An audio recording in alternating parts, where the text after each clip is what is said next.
ele voltará. E quando ele voltar, aquele que estiver dormindo vai ficar. Infelizmente, a palavra de Deus está aí para que todo mundo possa ouvir, possa observar e possa obedecer. Então, estejamos sempre vigilantes, todos os dias, porque a hora dele vir não vai ninguém saber.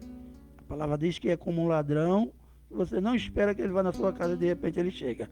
É como um relâmpago no Oriente, que você não espera e ele passa tão rápido que seus olhos às vezes nem conseguem ver. Então a volta de Jesus vai ser dessa forma.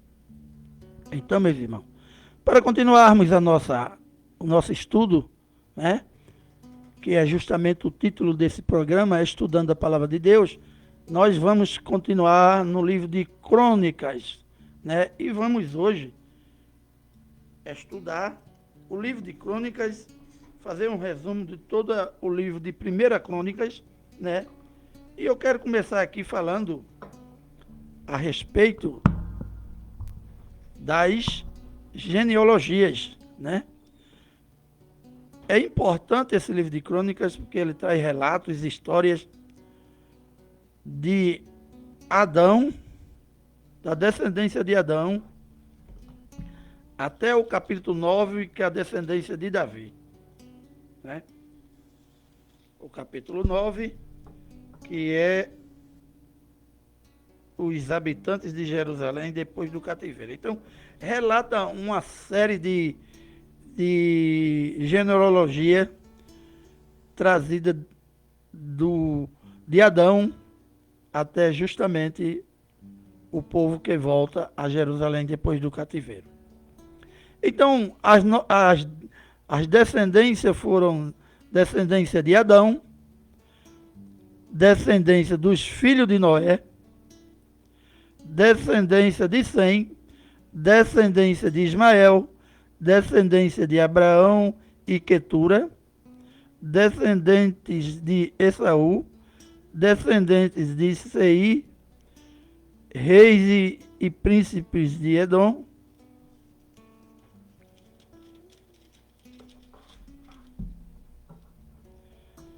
descendência de Jacó, descendência de Judá, descendências de Davi e descendências de Salomão.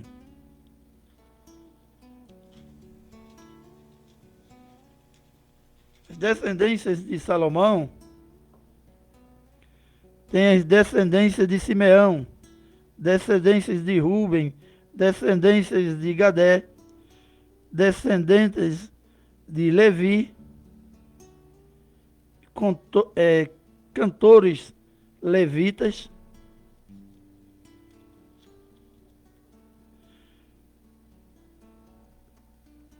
as cidades dos levitas, as descendências de Isacar, descendência de Benjamim, descendentes de Manassés, descendentes de Efraim e descendentes de Benjamim.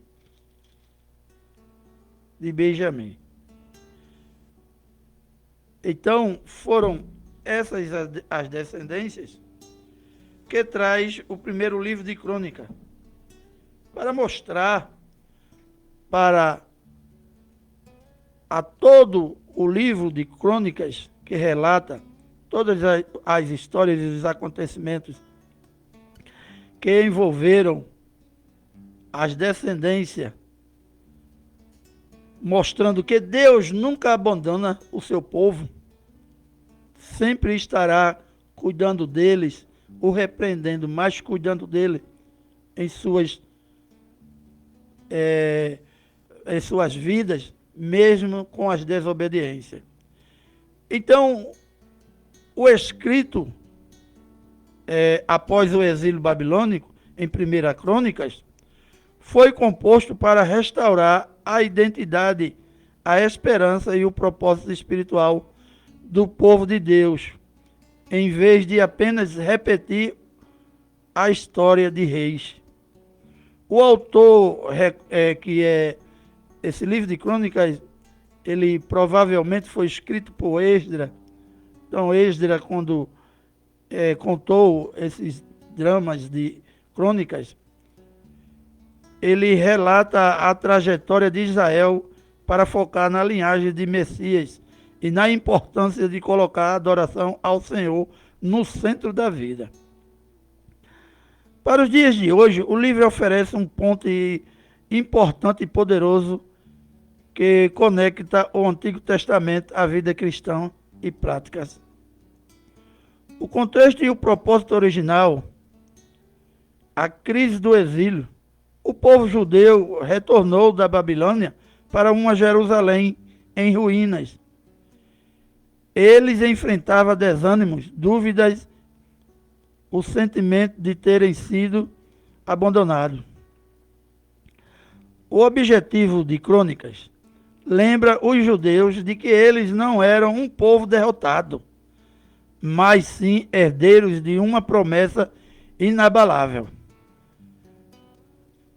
A perspectiva sacerdotal, o foco não está apenas no sucesso político, mas nas centralidades do templo, no sacerdócio, na obediência à aliança e na linhagem que levaria a Cristo. Os princípios os princípios teológicos que nos leva a uma vida em Cristo. Continuidade da graça. As genealogias, nos capítulos 1 e 9, as longas listas de nomes de Adão até as tribos, mostram que, para Deus, o indivíduo importa.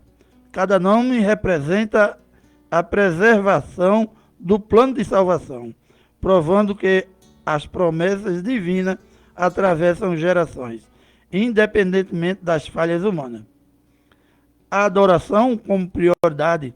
Do capítulo 15 de Crônicas e o capítulo 16 fala quando Davi traz a Arca da Aliança de volta a Jerusalém, o foco muda para a alegria e a centralidade da presença de Deus.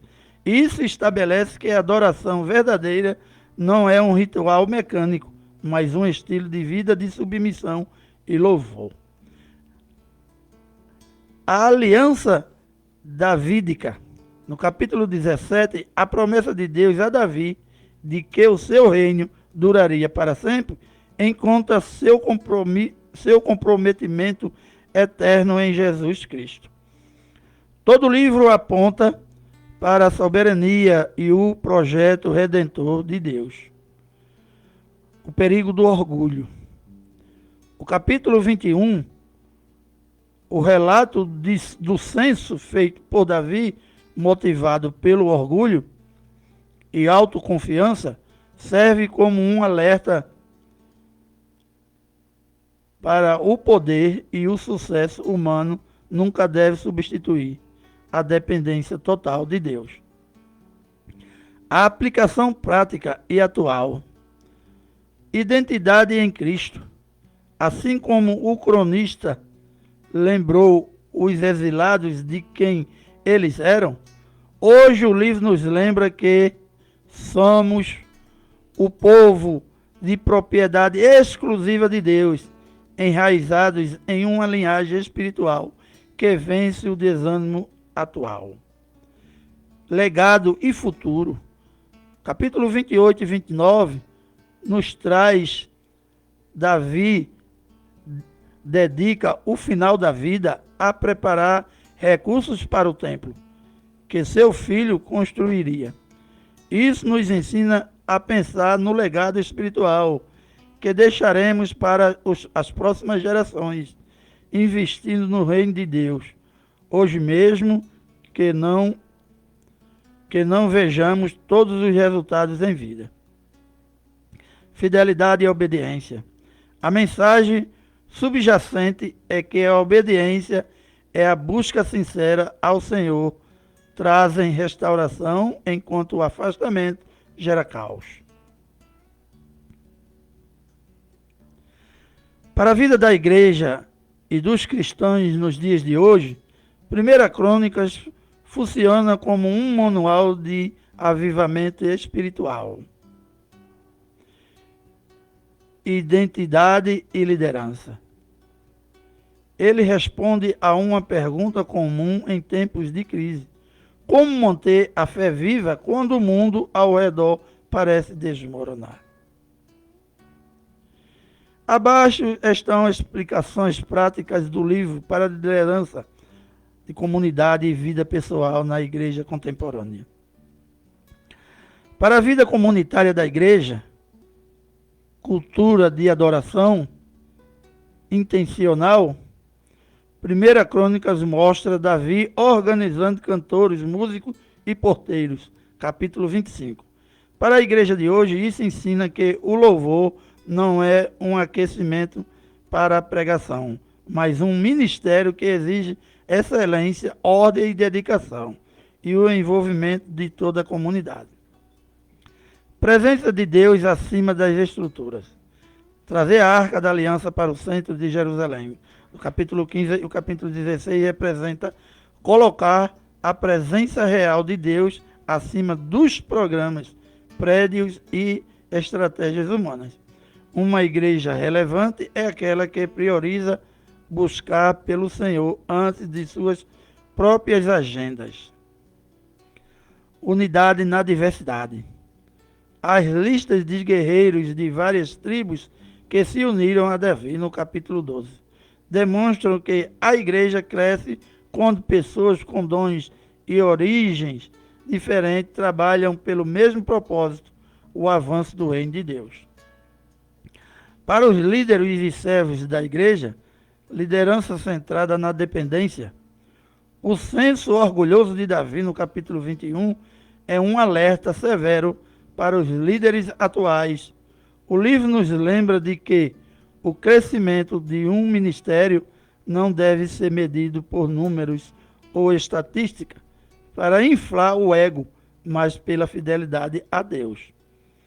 A autoconfiança gera queda. A dependência traz graça. Investimento na próxima geração. Davi acumulou tesouros, desenhou as plantas e organizou o povo para que Salomão construísse o templo, capítulo 22 e 28. O livro desafia os líderes e membros mais antigos a treinar, apoiar e financiar a liderança jovem, garantindo a continuidade do evangelho. Generosidade voluntária. No capítulo 29, Davi e os líderes dão o exemplo de oferta voluntária e alegre, o que motiva todo o povo a ofertar de coração. Isso ensina que a liderança da igreja deve liderar pelo exemplo prático de desapego à generosidade. Para as pessoas, vida individual do cristão. Você não é invisível para Deus. A genealogia dos primeiros 9 capítulos provam que Deus conhece cada indivíduo pelo nome, em uma sociedade hiperconectada, mas extremamente solitária. 1 Crônicas lembra ao cristão que ele tem uma identidade e um lugar no plano eterno de Deus. Busca sincera e oração. O livro de Crônicas imortaliza a oração de Jabes, em 1 Crônica, no capítulo 4, 10, que clamou por proteção e ampliação de fronteiras, e a oração de Davi, em 1 Crônicas 29, 10, 19. Ambas ensinam que Deus responde àqueles que o buscam com fé, humildade e integridade de coração. Superação do passado. O público original de Crônicas vinha de uma história de fracasso, o exílio. O livro foca na restauração para o cristão individual. A mensagem é clara. O seu passado de erros e quedas não anula o plano de Deus para o seu futuro de salvação, se houver arrependimento. Nesta manhã de sexta-feira, a mensagem do livro de 1 Crônicas nos traz justamente o amor que Deus tem com cada um de nós. Deus nunca perdeu a fé, a esperança na vida de cada um de nós que nós devemos ter em Deus, porque Deus nunca perdeu a sua visão da nossa vida e nunca nos abandonou. Mesmo sabendo que a gente é pecador e erra, mas Ele quer a obediência de cada um de nós. E esse povo que passou pelo livro de Crônicas tiveram seus momentos de falhas e receberam seus castigos por conta das falhas cometidas, como o povo que viveu no exílio por 70 anos. Mas Deus não abandonou nenhum. Deus conhece cada um de nós pelo nome. Então é importante que a gente observamos que cada dia que a gente abre os olhos, a gente vai dormir, muitas vezes esquece até de agradecer a Deus pelo dia que Ele nos deu, né? Mas quando a gente acorda, temos essa obrigação e grande, que é agradecer a Deus, porque o dom da vida não pertence a nós, ele pertence a Deus.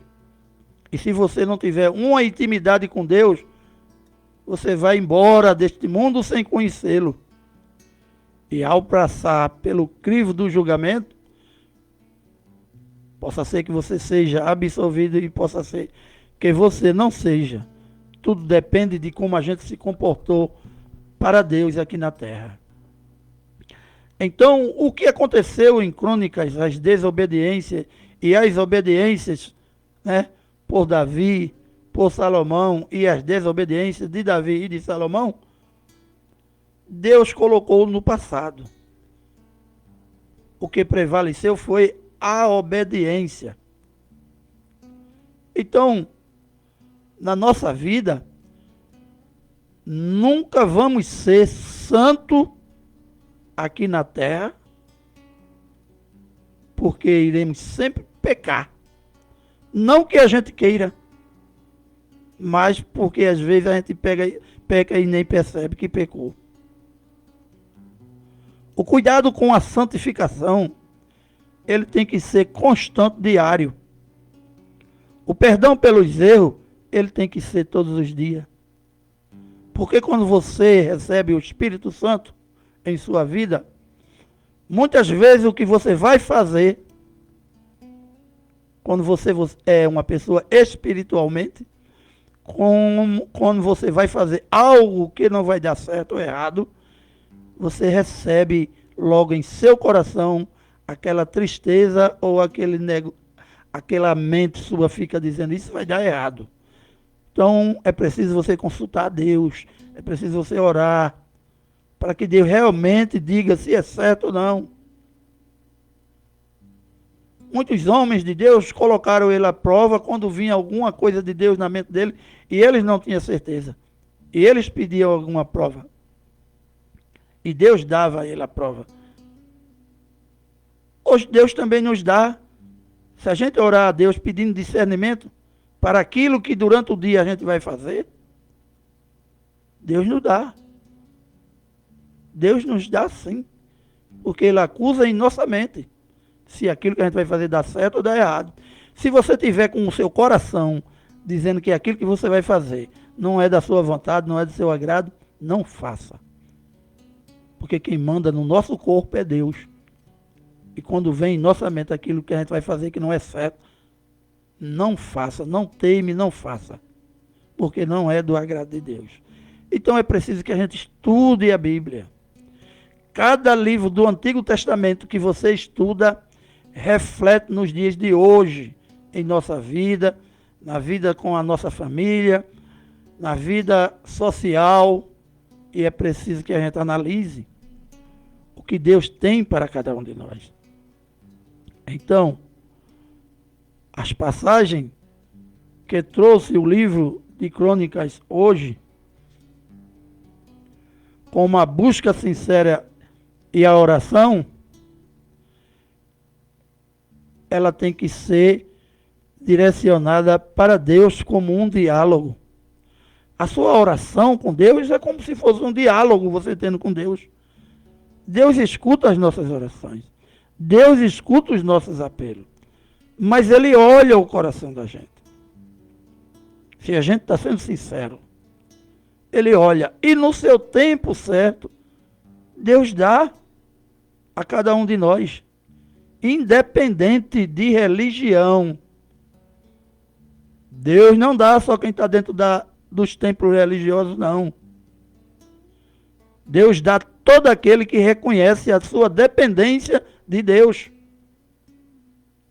Então, a minha dependência de Deus, eu orando e confiando que o que eu solicitei a Deus em oração vai se realizar na minha vida, eu preciso crer que Deus vai realizar em minha vida. Mas é crer e ter paciência, porque o tempo de Deus não é o meu tempo. Mas se você ora e termina a oração, você já quer que a sua oração seja atendida e quando não é, você se desespera e começa. Então, desagrada a Deus. E muitas vezes, nós fazemos isso porque somos falhos. Né? Somos falhos. Não temos paciência em esperar. Muitas vezes não paramos para ver a graça de Deus que está acontecendo. É preciso que a gente procure refletir todos os dias nas nossas ações.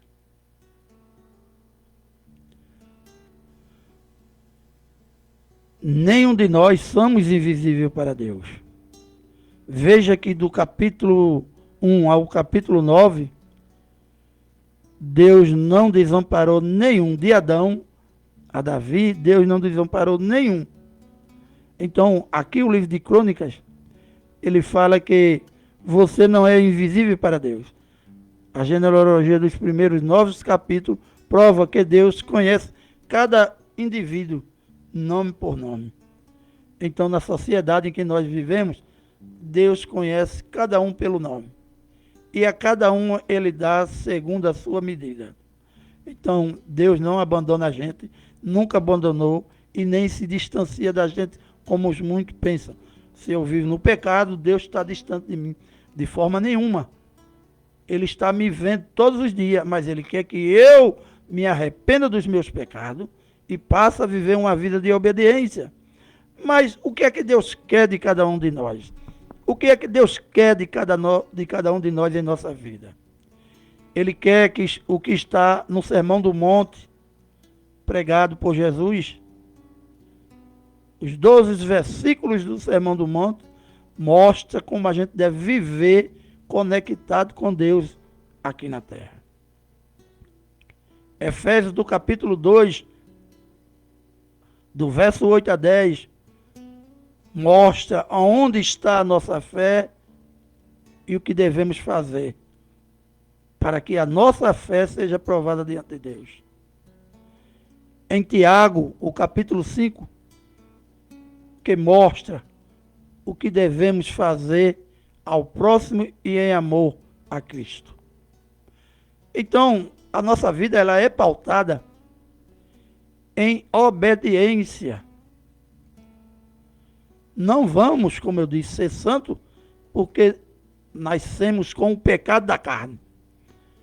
Infelizmente, o pecado que aconteceu no Éden, ele reflete na vida de cada um de nós enquanto viemos através do contato do homem e da mulher. Você vê que Jesus veio pelo Espírito Santo para não ser contaminado pelo pecado. Então, a nossa vida, ela tem que ser pautada por obediência a Deus. O que é que precisamos fazer hoje? A gente que tem uma certa idade mais avançada, a juventude que está aí presente. A palavra que levamos, ela precisa ser investida nas próximas gerações. Os tesouros que Davi acumulou para deixar para seu filho Salomão construir o templo, nós devemos deixar o tesouro que Jesus deixou para que a gente possa transmitir para as novas gerações. Para as antigas, mas principalmente para as novas gerações. que é a sua palavra, que é o seu ensinamento. É preciso que cada dia mais se levante homens e mulheres para transmitir a palavra de Deus, para fazer o idem. O idem não é só aquela visita feita semanalmente de porta a porta, mas o idem, ele pode ser feito todos os dias, com quem você encontra na rua, com quem você dialoga, ou com a própria visita que você faz, ou através das redes sociais, que você pode muito bem usar para transmitir a palavra de Deus às pessoas. Então, a importância de você entender o que você deve fazer nos dias de hoje para ser obediente a Deus, você vai encontrar na Bíblia, você lendo, você estudando. É importante você ter uma igreja confiável, aquela igreja que transmite a você a palavra de Deus, que seja uma igreja cristocêntrica, né? Que leve Cristo como a cabeça de todo o ensinamento eclesiástico, de um templo religioso, e não as dogmas implantadas por ela. Esta igreja é importante para o crescimento espiritual do ser humano. E é preciso que muitas vezes o mundo que atrai com as concupiscências da carne enfraquece aquele que não sabe separar o certo do errado. Então é preciso de um templo religioso para que ele conviva lá e tenha uma comunidade para estudar junto, para que ele reflita toda a sua vida durante a semana. Mas o templo é importante naquele dia em que você está lá. Você vai no templo durante 2 ou 3 dias na semana. Você leva a sua Bíblia. Você lá abre no versículo que é explanado, que é ministrado. A palavra é dita, a palavra é proferida. Você escuta, mas ao chegar em casa, a sua Bíblia é guardada e colocada de lado. E a vida secular, ela segue em sua vida e você não procura estudar ou não procura nem sequer apreciar aquela pregação para ver se ela está correta com a Bíblia ou ela fugiu do texto. Então é preciso você ler o texto e o contexto e tirar as dúvidas daquela mensagem lida no templo. E você perceber se a igreja que você está, ela corresponde com o que a Bíblia ensina. Nenhuma desses templos religiosos é perfeito, porque o homem é falho. Mas tem aquelas que se aproximam mais da verdade cristã. Então é preciso que cada um de nós tenha esse entendimento. Você precisa fazer um teste em sua vida, se você realmente é cristão, se você se acha cristão. Faça um teste de conviver 1 mês ou 2 fora de qualquer tempo, para ver se você consegue servir a Deus em obediência fora dele, ou só dentro da igreja. Porque se você não conseguir viver fora da igreja uma vida de obediência a Deus, você está na igreja, mas não está fazendo nada, porque não aprendeu nada. Então você só vai aprender lendo a Bíblia, estudando a Bíblia, tirando dúvidas, é que você vai aprender. Porque o sermão é de 20 ou 30 minutos, no máximo 40, é um versículo isolado, lido. E se você não procura estudar, se você não procura fazer esse teste de convivência com o espiritual e o mundo, você não vai saber se está fortalecido. Então, digo isso por experiência. precisei passar um período distante das religiões para ver até onde ia minha obediência diante a Deus. É fácil? Não, não é fácil. Precisa de muita força de vontade, muito esforço. Porque, na verdade, a gente não está aqui para agradar a sociedade. Nós estamos aqui para agradar a Deus. E quando você passa a agradar a Deus, incomoda a sociedade. Porque a sociedade quer que você viva da maneira que ela vive. Então, a nossa tarefa aqui no mundo é levar a palavra de Deus, transmitir ela às pessoas. E a obediência a Deus nos dá esse condicionamento, nos dá força, nos dá discernimento, nos dá a empatia que devemos ter para que a gente possa levar a palavra de Deus. Uma pessoa empática é impossível de levar a palavra de Deus, porque as pessoas se afastam, não querem nem conversa. Então a gente precisa ter empatia. É uma pessoa que escute os problemas das pessoas e tenha uma resposta para cada problema. E você vai encontrar como? Você vai encontrar lendo a Bíblia. Quando você lê a Bíblia, você passa a ser um psicólogo espiritual na vida das pessoas. Você vai observar aquele momento que a pessoa está tão ansiosa com alguma coisa que não conseguiu resolver, com aqueles problemas do dia a dia, e você tem o texto correto da palavra de Deus para tocar o coração daquela pessoa. Então a gente precisa levar o trabalho que Jesus deixou para cada um de nós. Que os profetas que antecederam Jesus fizeram as comunidades de Israel. Desobedeciam a Deus. Os profetas iam buscá-los de volta através de Deus. Eles voltavam a crer em Deus. Eles voltavam a obedecer. Depois os profetas morriam, vinha a desobediência. Vinha outro levantado por Deus. E assim foi até Jesus. Imagine se cada um de nós vivesse pela força da lei mosaica. Ninguém seria salvo, porque não obedeceria nenhum dos mandamentos, né? De 10 e seus artigos e incisos, era 613 no total. Então ninguém seria salvo nessa geração que vivemos e futura. Mas foi obrigado Jesus morrer. E quando Jesus morre, ele nos resgata do pecado da lei. É importante que a gente saiba disso. O resgate do nosso pecado foi da lei, não dos pecados que cometemos hoje. Esse a gente precisa pedir perdão todos os dias a Deus e procurar não fazer aquele pecado de novo o mesmo. Porque às vezes a gente faz com sabedoria. A gente sabe que aquilo é errado e a gente faz.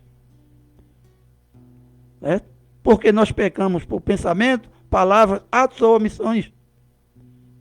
E a gente precisa deixar aqueles pecados que já está virando rotina em nossa vida. A gente precisa abandonar para podermos ser obedientes a Deus. Deus não quer nada mais de mim, nem de você, ouvinte. O que Deus quer é somente a obediência. E a obediência que Deus quer está no Sermão do Monte. Vamos viver os 12 versículos do Sermão do Monte. E aí a gente vai ver cada dia como é que Deus vai transformando a nossa vida. A vida de arrogância, a vida de prepotência, a vida de orgulho, a vida de desprezo do próximo. Tudo isso vai se acabando. Né? Porque o verdadeiro cristão é aquele que aprende a amar seu próximo da forma que ele é.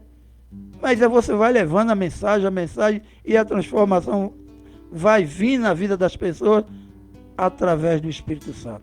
Porque nem eu, nem você tem poder de transformar a vida de ninguém. Mas Jesus tem. Então nessa manhã, meus irmãos, que nós possamos analisar a nossa vida diante de Deus, procurar ler a palavra de Deus, estudar, para que a gente possa cada dia mais ser obediente ao nosso Deus. Então, o nosso programa nesta manhã está chegando ao término e que cada um de nós possamos, todos os dias, aprendermos com Jesus como viver em obediência a Deus. Vamos agradecer por mais uma realização de mais um programa, né? Deixar aqui beijos e abraços da parte do nosso Senhor Jesus Cristo no coração de todos os nossos ouvintes do programa Estudando a Palavra de Deus. Beijos e abraços da parte do nosso Senhor Jesus Cristo no coração de todos os nossos irmãos evangélicos, de todos os nossos irmãos católicos, e que o Senhor possa estar abençoando a vida de cada um de nós nessa manhã. Vamos orar e entregar este programa na mão do nosso Deus. Senhor, nosso Deus, nosso Pai, quero te agradecer, Senhor meu Deus, por mais uma realização deste programa Estudando a Palavra de Deus. Que o Senhor possa tocar em todos os corações ouvintes nesta manhã, para que eles possam, durante toda a semana, estudar um pouco de crônicas e trazer para os dias de hoje, refletindo na nossa vida. Por isso, desde já, eu te agradeço, em nome do teu Filho Jesus, aquele que vive e reina, hoje e para todo sempre. Amém. Um bom dia a todos. CYX 824, Rádio Comunitária Itaenga FM 98,5